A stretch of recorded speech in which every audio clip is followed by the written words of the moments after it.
In modern Britain, it seems that all you need to be British is a piece of paper or even just an indefinite leave to remain authorization. Now, for many of us, this doesn't make much sense. We feel that our national identity is being debased. In fact, I remember once in an office in London where I worked, a girl had got a British passport and she said, "Yeah, I'm really happy I've got it because it's one step closer to getting my American one." I remember finding that very sad and it being something of a wake-up call for me, that we have people here now who don't really value us or our culture at all. They just see our country as a stepping stone in the modern globalist landscape. It seems that we in the modern West have forgotten a basic understanding of identity, an understanding that's as old as time, and if you leave the Western world, you'll find still in place. If you go anywhere in the world, to any country, you'll find that people there have a shared cultural, historical, and yes, ethnic basis. But in modern Europe, we don't seem comfortable with words like ethnicity. Ethnicity is something for people from the third world that bring their valuable cultures here, not us. Now, I would assume this is because in our modern world, ethnicity in a European sense is seen as the bane of pure evil.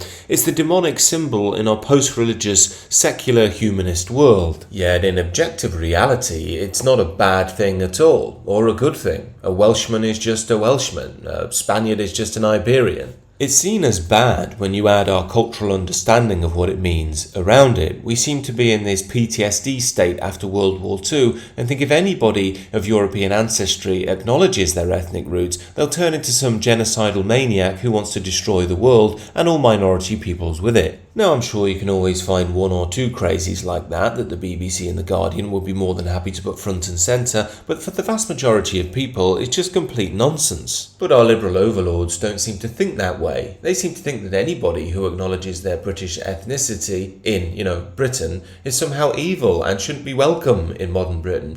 Though they also do this for another reason. They also have their globalist, multicultural, utopian projects. They want to see Western nations turn into soulless economic zones where it doesn't matter where people are from and so forth. And of course, in that mission, they don't like that people identify with their historic homelands and peoples. That's why recently they've been making moves to get rid of all references to an Anglo-Saxon people.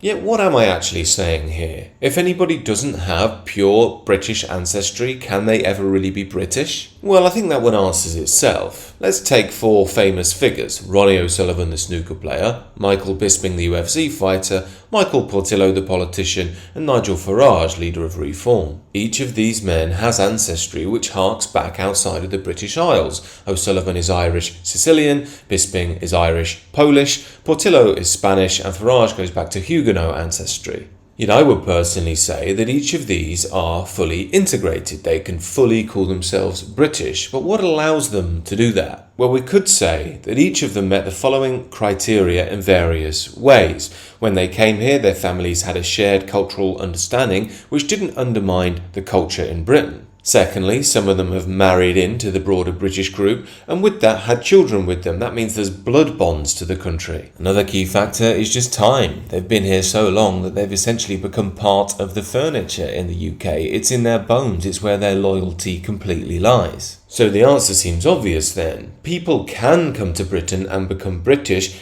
if they have something to integrate into. That thing to integrate into is, of course, a solid culture with very strong and clear values and a clear people with that. If you have that, it seems that you can integrate people in a healthy and socially harmonious manner. However, we have the exact opposite model today.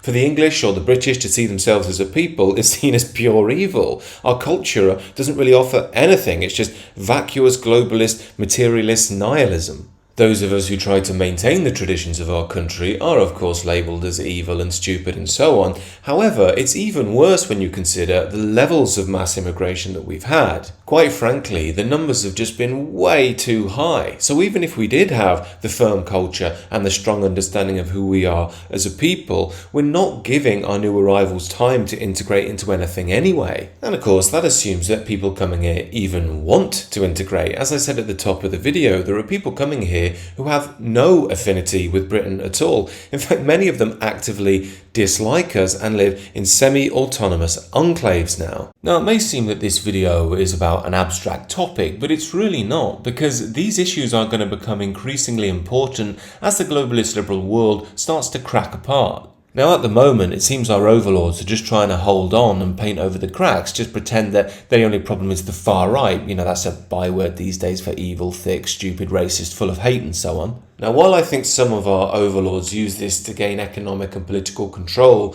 I really do think that some of them naively believe that all we need is just more woke engineering in academia, education and media, and eventually everybody will hold hands and go on the next Pride March. But I think many of us can see that the liberal project is failing in real time, and people have to think of alternative models to create stability in the long run. Now, that's not about hating anybody. In fact, it's about the exact opposite. It's about trying to create a sense of social harmony, community, peace between different peoples so we can have a healthy future.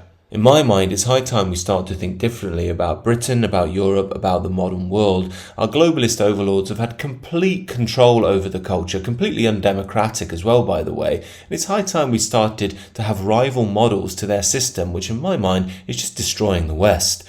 These are just my thoughts, however. Do let me know what you think down below, and do consider subscribing to the channel.